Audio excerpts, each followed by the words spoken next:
বাচ্চা যখন কবরের কাছে গিয়া চোখের পানিগুলা জোর জোর করে চাইরা আব্বু আম্মু বলে বলে যখন কাঁদবে, তোমার কবরের ভিতরে শোয়াইছে, তুমি কবরের ভিতরে ঢুকে গেছো, মন করে না কিন্তু তোমাকে সওয়াল করতে শুরু করেছে। দুনিয়ার অন্যায়ের কারণে যদি তোমার কবরে যদি আযাব দিতে চায়, জাহান্নামী ফেরেশতারা যদি তোমাকে আযাব দিতেও চায়, আল্লাহ রাব্বুল আলামিন কুদরতি নজর দিয়া ডাক দিয়া বলবেন, ও ফেরেশতা আমার বান্দারে নি জাহান্নামের জিঞ্জির লাগাইবা, আমার বান্দারে কবরের আযাব দিবা না না না। তাকায়া দেখো আমার বান্দা দুনিয়াতে এমন একটা সম্পদ রাইখাইছে, আমার বান্দারে আমি সন্তান নামক সম্পদ তারে আমি দিছিলাম। দেখোস না ছোট বাচ্চা বুঝে না আমার প্রতি দরদ হইয়া, বাবার প্রতি দরদ হইয়া পড়তেছে রব্বির রাহমহুমা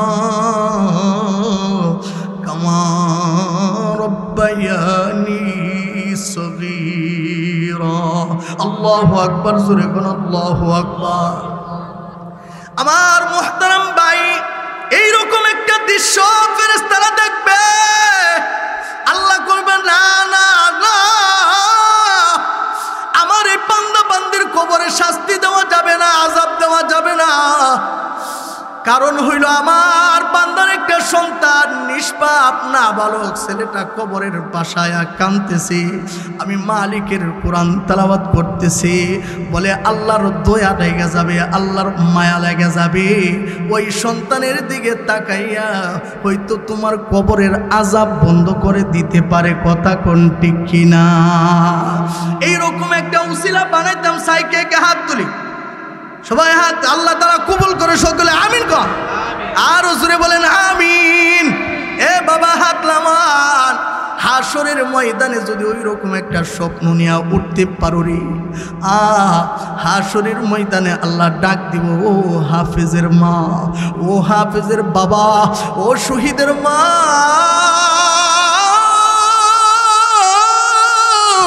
ও শহীদের বাবা। হাসরের ময়দানে আল্লাহ ডাক দিবেন, আলেমের মা কয়, হাফেজের মা কয়, দাঁড়াও দাঁড়াও। আল্লাহ কুদরতি হাতে তাদের মাথার মধ্যে জান্নাতের মুকুট পরাইয়া দিব। আল্লাহু আকবার, জোরে কোন আল্লাহু আকবার। ওই সময় অনেক মানুষ আশ্চর্য হয়ে যাবে, দেখবে হাই হাই এত সুন্দর জান্নাতের মুকুট পরাইছে, জিজ্ঞাসা করবে, এ ভাই তুমি এত সম্মানী কেন হইলা? আল্লাহকে বলবে, আল্লাহ আমরা একসাথে ব্যবসা বাণিজ্য করতাম, ক্ষেত কামারে কাজ করতাম, আজকে তার এত সম্মান, আমি তো এত সম্মান পাইলাম না, কারণ কি, রহস্য কি? তখন আল্লাহ রব্বুল আলামিন ডাক দিয়া বলবেন, আমার বান্দা দুনিয়ার বুকে আমি আল্লাহ তারে দুইটা সম্পদ দিছিলাম, আবার অনেকের টাকা পয়সা সম্পদ দেই নাই, ছেলে মেয়ে দিয়ে ঘর পড়াইছি, অনেকের 4টা ছেলে আলেম আছে, 3টা ছেলে আলেম আছে, 2টা ছেলে হাফেজ আছে, আছে না নাই? আর জোরে কোন আছে না নাই? বলে হাসরের ময়দানে আল্লাহ বলবেন, বান্দারে তুই তো তারে এই সন্তান নামক সম্পদটাকে তুমি উসিলা বানাও নাই। আমার বান্দা দুনিয়াতে টাকার চিন্তা করে নাই, দুনিয়াতে পয়সার চিন্তা করে নাই, ছোটবেলা আমার এই বান্দা তার সন্তানটার বয়স যখন 7 বছর হয়েছে, 8 বছর হয়েছে, মা সন্তানের মহব্বতটাকে পৃথক করে দিয়া নিজের সন্তানটাকে হাতে দুইরা নিয়ে সেরা মাদ্রাসায় দিছে। বলে আমি দুনিয়ার বাংলা পড়া শিখাইতাম চাই না, বলে আমার সন্তানটাকে আল্লাহ রাব্বুল আলামিন ইমানদারদেরকে বলতেছেন, ও ইমানদারেরা, আমি আল্লাহ তোমাদেরকে 2টা কর্মসূচি দিলাম। একটা কর্মসূচি হইল ইত্তাকুল্লাহ, আল্লাহ তাআলাকে ভয় করো। 2 নম্বর কর্মসূচি হলো অকুলু কওলান সাদীদা, আল্লাহ কো ও বান্দা 2 নম্বর কর্মসূচি হলো তোমার জবান দিয়া সবসময় তুমি সত্য কথা বলবা। 2টা কর্মসূচি যদি ইমানদার মুসলমান ভালো করে শুনেন, এই 2টা কর্মসূচি যদি কেউ মানতে পারো, কেউ পালন করতে পারো। 1 নম্বর কর্মসূচি আল্লাহর ভয়। বলে কলবের ভিতরে যদি আল্লাহর ভয় থাকে, আল্লাহর ভয় ভীতি নিয়ে যদি চলাফেরা করো, আল্লাহকে ভয় করার অর্থ হলো গুনার কাজ ছেড়ে দেওয়া।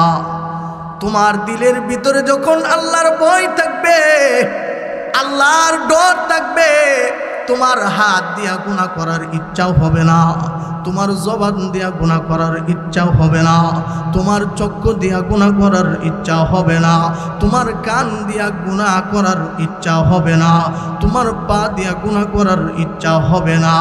এই জন্য আল্লাহ গো আমারে ডরাও, আমারে ডরাইলে তোমার কলবটা পবিত্র থাকবে, গুনাহবিহীন থাকবে।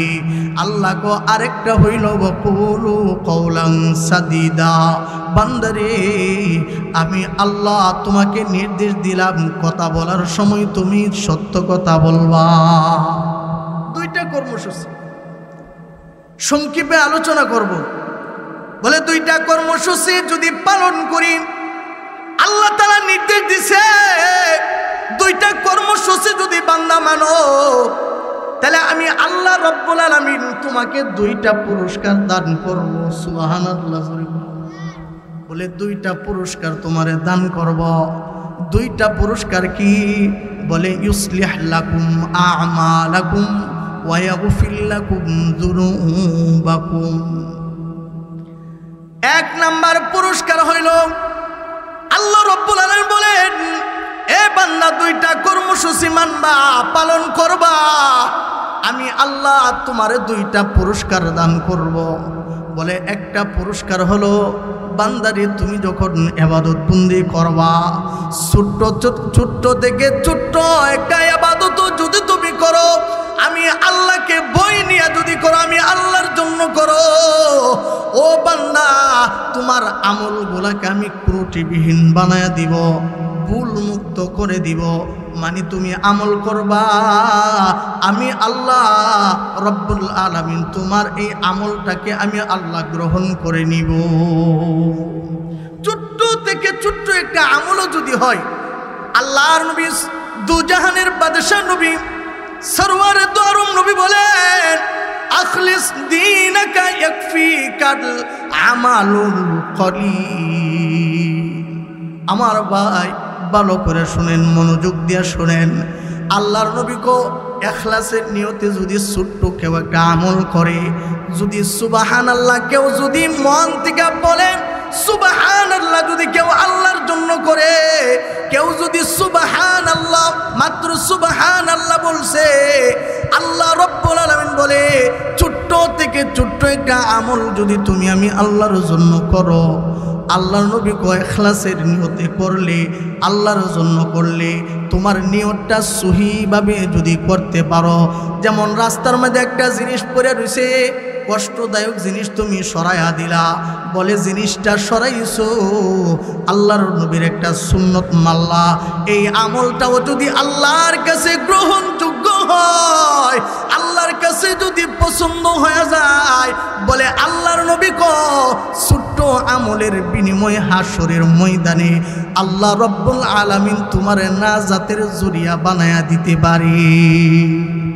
এই জন্য আমরা যে বসছি, আমাদের জন্য এই যে বসাটা, এটাও তো নাজাতের জরিয়া হইতে পারে। কথা কোন ঠিক কিনা?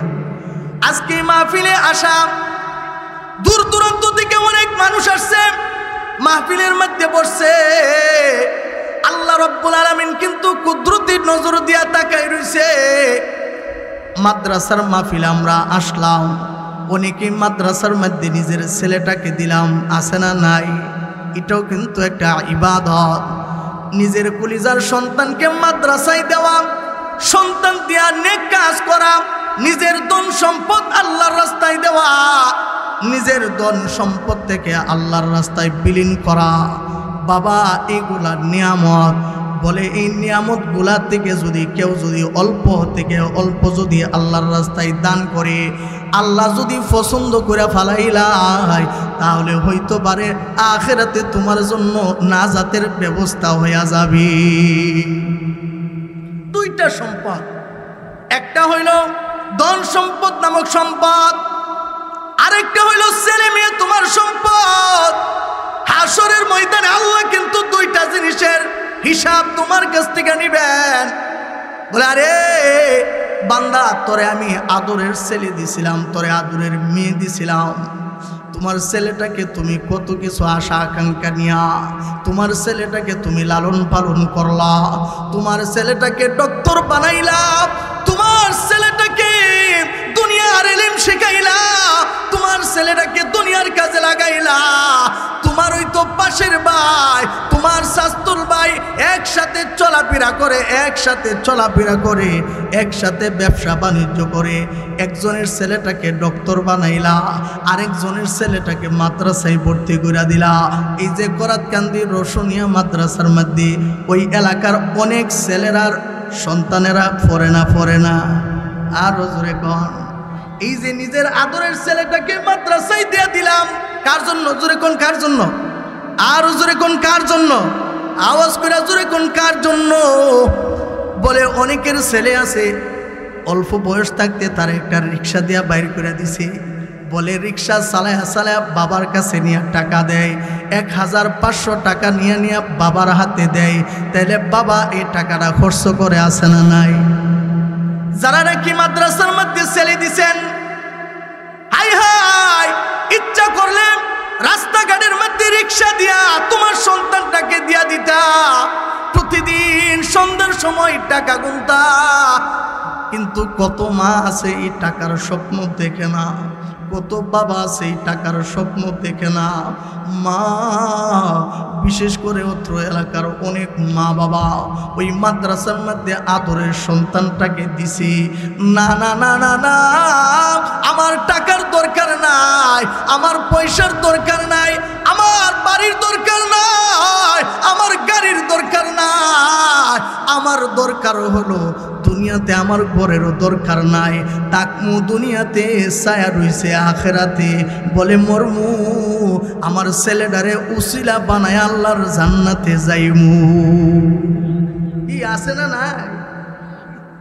বলে নিজের সন্তানটাকে মাদ্রাসায় দিছে।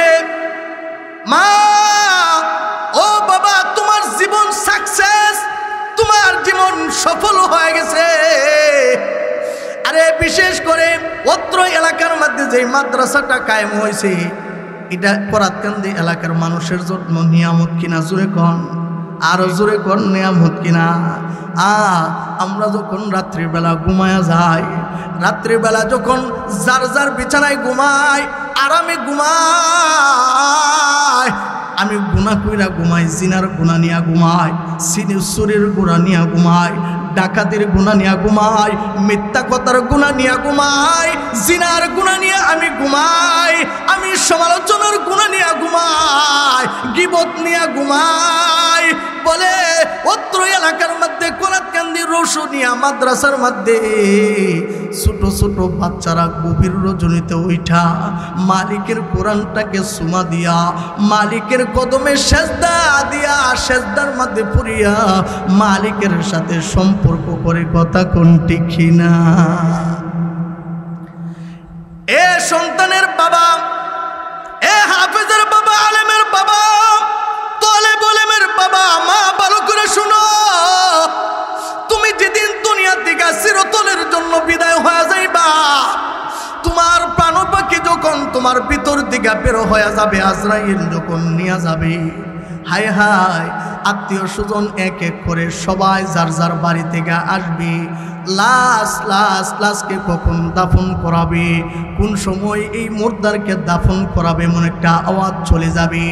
তাড়াতাড়ি করে গোসল দেওয়াবে, গোসল দেওয়া গরম পানি দিয়া গোসল দেওয়াবে, জানাজার নামাজ পড়াইয়া মসজিদের পালকি দিয়া কবরের দিকে রওনা করবে। সবাই এক এক করে চলে আসবে। সবাই যার যেমনে মারে মাটি দিয়া বাবারে দাফন কইরা যার যেমনে যার বাড়িতে চলে যাবে। যদি নিজের একটা কলিজার সন্তান মাদ্রাসায় দিয়া থাকো, আরে এই সন্তানটা দেখবা সবাই চলে গেছে, ছোট বাচ্চাটা কবরের পাশে গিয়া কবরের মধ্যে হাত রাইখা মোবাইলে ডাক দিবে, আব্বু বলে ডাক দিবে, আর কবরের পাশে দাঁড়ায়া সূরা ইয়াসিন তেলাওয়াত করবে, আয়াতুল কুরসি তেলাওয়াত করবে। দুইটা হাত তুইলা মালিকের দরবারে দুইটা হাত তুইলা চোখের পানিগুলা সারবে আর বলবে, ও কুর রব্বিরহামহুমা কামা রব্বায়ানি সগীরা। ছোট বাচ্চা যখন কবরের কাছে গিয়া চোখের পানিগুলা জোর জোর করে চাইরা আব্বু আম্মু বলে বলে যখন কাঁদবে, তোমারে কবরের ভিতরে শোয়াইছে, তুমি কবরের ভিতরে ঢুকে গেছো, মন করে না কিন্তু তোমাকে সওয়াল করতে শুরু করেছে। দুনিয়ার অন্যায়ের কারণে যদি তোমার কবরে যদি আযাব দিতে চায়, জাহান্নামী ফেরেশতারা যদি তোমাকে আযাব দিতেও চায়, আল্লাহ রাব্বুল আলামিন কুদরতি নজর দিয়া ডাক দিয়া বলবেন, ও ফেরেশতা আমার বান্দারে নি জাহান্নামের জিন্দি লাগাইবা, আমার বান্দারে কবরের আযাব দিবা না না না। তাকায়া দেখো আমার বান্দা দুনিয়াতে এমন একটা সম্পদ রাইখাইছে, আমার বান্দারে আমি সন্তান নামক সম্পদ তারে আমি দিছিলাম। দেখোস না ছোট বাচ্চা বুঝে না, আমার প্রতি দরদ হইয়া বাবার প্রতি দরদ হইয়া পড়তেছে রব্বিরহামহুমা কামা রব্বায়ানি সগীরা। আল্লাহু আকবার, জোরে কোন আল্লাহু আকবার। আমার মুহতারাম ভাই, এইরকম একটা দৃশ্য ফেরেশতারা দেখবে, আল্লাহ করবেন না না না, আমার এই বান্দা বান্দির কবরে শাস্তি দেওয়া যাবে না, আযাব দেওয়া যাবে না। কারণ হইল আমার বান্দার একটা সন্তান নিষ্পাপ নাবালক ছেলেটা কবরের পাশায় কাঁদতেছে, আমি মালিকের কোরআন তেলাওয়াত করতেছি, বলে আল্লাহর দয়া লেগে যাবে, আল্লাহর মায়া লেগে যাবে। ওই সন্তানের দিকে তাকাইয়া হয়তো তোমার কবরের আযাব বন্ধ করে দিতে পারে, কথা কোন ঠিক কিনা? এইরকম একটা উসিলা বানাইতাম, সাইকে হাত তুলি, সবাই হাত আল্লাহ তাআলা কবুল করে সকলে আমিন কর, আর জোরে বলেন আমিন। এ বাবা হাত নামান, হাসরের ময়দানে যদি ওই রকম একটা স্বপ্ন নিয়ে উঠতে পারো রে, হাসরের ময়দানে আল্লাহ ডাক দিব, ও হাফেজের মা, ও হাফেজের বাবা, ও শহীদের মা,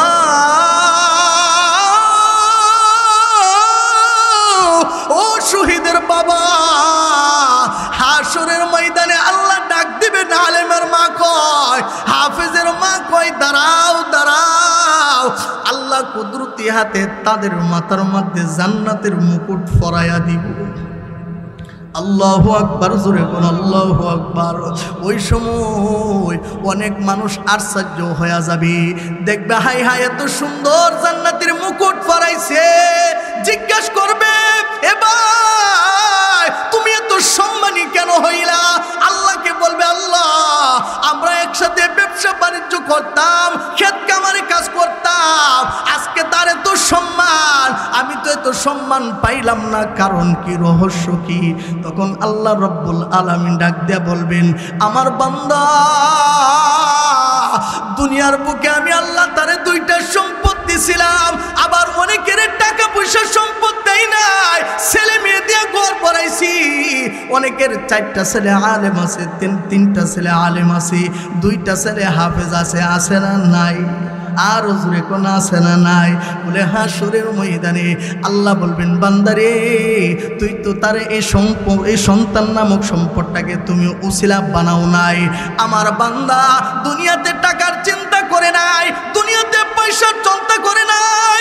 ছোটবেলা আমার এই বান্দা তার সন্তানটার বয়স যখন 7 বছর হয়েছে, 8 বছর হয়েছে, মা সন্তানের মহব্বতটাকে পৃথক করে দিয়া নিজের সন্তানটাকে হাতে দুইরা নিয়ে সেরা মাদ্রাসায় দিছে। বলে আমি দুনিয়ার বাংলা পড়া শিখাইতাম চাই না, বলে আমার সন্তানটাকে আল্লাহর কালাম শিখাইতে চাই। আল্লাহু আকবার, জোরে কোন আল্লাহু আকবার। আমার মুহতারাম ভাই, এই জন্য মাদ্রাসাগুলো এলাকার জন্য আলু, কথা কোন ঠিক কিনা? মাদ্রাসা হলো এলাকার জন্য আলু, শুধু তাই নয়, শুধু আলু নয়, বলে এই মাদ্রাসা হলো অত্র এলাকার জন্য নাজাতের জরিয়া হবে, কথা কোন ঠিক কিনা? হাসরের ময়দানে এই মাদ্রাসা বলবে, হাসরের ময়দানে আল্লাহর কাছে বলবে আল্লাহ যখন বলবে মাদ্রাসা তুমি জান্নাতে যাও, মসজিদ তুমি জান্নাতে যাও, তখন মাদ্রাসা বলবে আল্লাহ আমার কিছু আহাল আছে, তুমি আমার আহাল গুলাইনে আমার কাছে দাও। যতক্ষণ পর্যন্ত না দিবা ততক্ষণ পর্যন্ত আমি জান্নাতে যাব না। তখন আল্লাহ কইব ও মাদ্রাসা, ও মসজিদ, তোমার আহাল কারা? আমরা আহাল হইতাম, রাজি আছি তো ইনশাআল্লাহ। কে কে মাদ্রাসার আহাল হইতাম, আত্মীয় স্বজন হইতাম? কে কে আরেকটু হাতটা দিলা? না রে দেখবি, না রে দেখবি। এই মাদ্রাসার মোহব্বত অন্তরে ঢুকাইতাম নি? কি ক আল্লাহ সবাইরে কবুল করে, সকলে বলেন আমিন। মাদ্রাসা গো আল্লাহ আমার আহাল আছে, আমার আত্মীয় স্বজন আছে, যতক্ষণ পর্যন্ত তাদেরকে এই মাদ্রাসার ভিতরে আমি মাদ্রাসার ভিতরে না ঢুকাইবা ততক্ষণ পর্যন্ত আমি জান্নাতে যাইব না। সুবহানাল্লাহ, জোরে কর। আল্লাহ রাব্বুল আলামিন বলবেন ও মাদ্রাসা তোমার আহাল কে? কে কে বলবো নি? আহাল কেডা কেডা কইতাম নি? বলে আহাল কে? তখন মাদ্রাসা বলবে আল্লাহ এই করাতকান্দি এলাকার মধ্যে রোশনিয়া মাদ্রাসা, টিনের মাদ্রাসা, ছাত্ররা কত কষ্ট করে লেখাপড়া করে, এই মাদ্রাসার মধ্যে ছাত্ররা কত কষ্ট করে লেখাপড়া করে। বলে এমনও তো মার সন্তান আছে, এমনও তো বাবার সন্তান আছে, নিজের বাড়িতে ইসি লাগায়া তারা তাকে নিজের সন্তানটাকে এই মাদ্রাসায় দিছে, আছে না নাই? আর জোরে কোন আছে না নাই? ওই মা তো কেমন মা, ওই বাবা তো কেমন বাবা, নিজের সন্তানটাকে কোরআন শিক্ষার জন্য ইচ্ছা করলে নিজের সন্তানটাকে ইসি রুমের মধ্যে ঘুম পাড়াইতে পারতো, 3 বেলা ভালো ভালো খাবার সন্তানকে খাওয়াইতে পারতো, কিন্তু না না, কোরআনের মায়ায়, নবীজির মায়ায়, আল্লাহর দ্বীনের মায়ায়, ইসলামের মায়ায় নিজের একমাত্র সন্তানটাকে মাদ্রাসায় ভর্তি করে দিছে। ছোট বাচ্চা গোসলও ঠিক মতো দিতে পারে না, নিজের খাবারটা নিজে হাত দিয়া খাইতেও পারে না, নিজের সাবান দিয়া গোসলও করাইতে পারে না, নিজের কলিজার সন্তানটাকে মাদ্রাসায় দিয়া দিল। ও বাবা, দুনিয়ার জন্য না, বলে ওই আখিরাতের জন্য। বলে জান্নাতে গিয়া সেরা আল্লাহর সামনে বলবে আল্লাহ আমি দুনিয়াতে আশা করছিলাম আমি একজন হাফেজের মা হব, হাফেজের বাবা হব, আল্লাহ আমার সন্তানটাকে ইচ্ছা করলে আমি এসি রুমে রাখতে পারতাম, কিন্তু আমি এসি রুমে রাখি নাই, আমার সন্তানটাকে টিনের মাদ্রাসায় পড়াইছি, আমার ছেলেটা নিজে গোসল দিতে পারতো না, মাদ্রাসায় দিয়া দিছি কোরআনের খাতিরে, কথা কোন ঠিক কিনা? এই জন্য এই মাদ্রাসার আহাল হইল তারা। 1 নম্বর আহাল হইল মাদ্রাসার ছাত্র, 2 নম্বর আহাল হইল মাদ্রাসার উস্তাদরা, আবার 3 নম্বর আহাল হইল এলাকার মধ্যে যারা ছাত্র জাগির রাখে, কথা কোন ঠিক কিনা? অনেকে আছে গরিব মানুষ, টাকা পয়সা নাই, রিক্সা চালায় খা, তারপর একটা মাদ্রাসার ছাত্ররে খাওয়া, আছে না নাই? অনেকে আছে টাকা পয়সার অভাব নাই, থাকলে কি হইব, মাদ্রাসার তলে বেলেমের জবানের মুখের মধ্যে খাবার দেবার মতন তার তৌফিক জুটে না, কথা কোন ঠিক কিনা? রিক্সা চালায় খা, বলে না, আমি যদি একটা মাদ্রাসার ছাত্ররে খাওয়াই তাহলে ওই তো পারে আমার এই রিক্সা চালানির মধ্যে বরকত দিবে কে? আর হুজুরে কোন কে? এই মাদ্রাসার পাশে থাকতাম রাজি আছি তো ইনশাআল্লাহ। এই মাদ্রাসার সাথে থাকবো তো ইনশাআল্লাহ। কেডা কেডা থাকতাম রাজি? মুহতারাম হাজিরিন, সুলতান মাহমুদ গজনবী একদিন রাজ দরবারের আশেপাশে ঘুরতেছেন, কইরা দেখেন হঠাৎ করে রাত হয়ে গেছে, রাত গভীর রজনী হয়ে গেছে, রাস্তা দিয়ে হাঁটতেছে, হঠাৎ করে দূর থেকে তাকায় দেখে ওই দূরে একটা লাইটিং দেখা যায়, লাইটিং নিচে ছোট্ট একটা বাচ্চা জানে বৈশা বৈশা কি করতেছে। সুবহানাল্লাহ জুরে কর। সুলতান মাহমুদ গজনবী রহমাতুল্লাহি আলাইহি আস্তে আস্তে করে সামনের দিকে অগ্রসর হয়েছেন, গিয়া দেখেন লাইটের নিচে ছোট একটা মাদ্রাসার তলে বলে মাথার মধ্যে নবীজির সুন্নতি পোশাক আছে, টুপি আছে, বলে শরীরের মধ্যে নবীজির সুন্নতি পোশাক, বলে পাশে লাইটের নিচে আমি তাকায় তাকায় দেখি ছোট্ট বাচ্চাটা লাইটের নিচে বৈশা বৈশা কোরআন তেলাওয়াত করতেছে। সুবহানাল্লাহ জোরে কর। সুলতান মাহমুদ গজনবী রহমাতুল্লাহি আলাইহি ছোট বাচ্চাটার মাথার মধ্যে হাত দিছে, ছোট বাচ্চা হঠাৎ করে থমকায় গেছে, ধর ধর করে কম্পনি আরম্ভ হয়ে গেছে। সুলতান মাহমুদ গজনবী ডাক দিয়ে বলেন, বাবারে তুমি কোনো চিন্তা করিও না, তুমি কোনো ভয় পাইও না, তোমার কোনো ভয় নাই, তোমার কোনো চিন্তা নাই। বলে তুমি কে, তুমি আমার একটু পরিচয় দাও।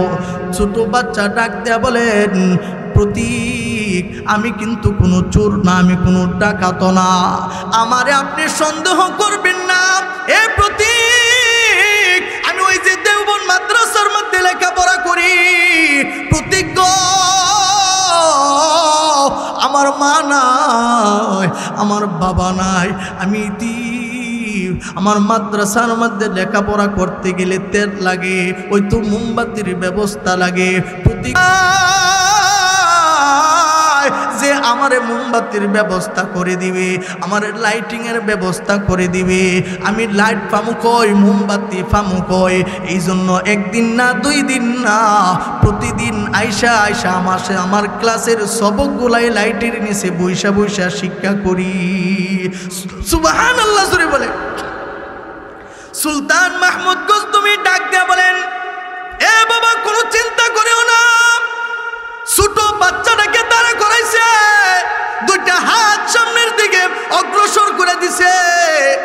এবার বাচ্চাটাকে ডাক দেয়া বলেন, বাবারে আজকে দিকে তুই সুলতান মাহমুদ গজনবীর সন্তান হয়ে গেলি, তোর লাইটিং এর কোনো চিন্তা করতে হবে না, মোমবাতির চিন্তা করতে হবে না, রাজ দরবার দিকে সবগুলার ব্যবস্থা আমি করে দিব।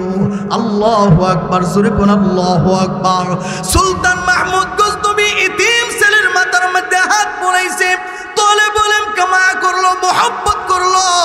রাত্রি বেলা যখন ঘুমাইছে, মদিনাওয়ালা নবী স্বপ্নের যুগে দেখতেছেন, মদিনাওয়ালা নবী কাছে এসে বলতেছেন, সুলতান মাহমুদ গজনবী রে, তোর কপাল কত ভালো, তোর ভাগ্য খুলে গেছে রে। গতকালকে এমন একটা আমল তোর দ্বারা হয়েছে, বলে আল্লাহ রব্বুল আলামিন এই আমলটাকে এত পছন্দ করছে, বলে পছন্দ কইরা আমি আল্লাহকে নির্দেশ দিছে তোমার সাথে সাক্ষাৎ করার জন্য। আল্লাহু আকবার, জোরে কোন আল্লাহু আকবার।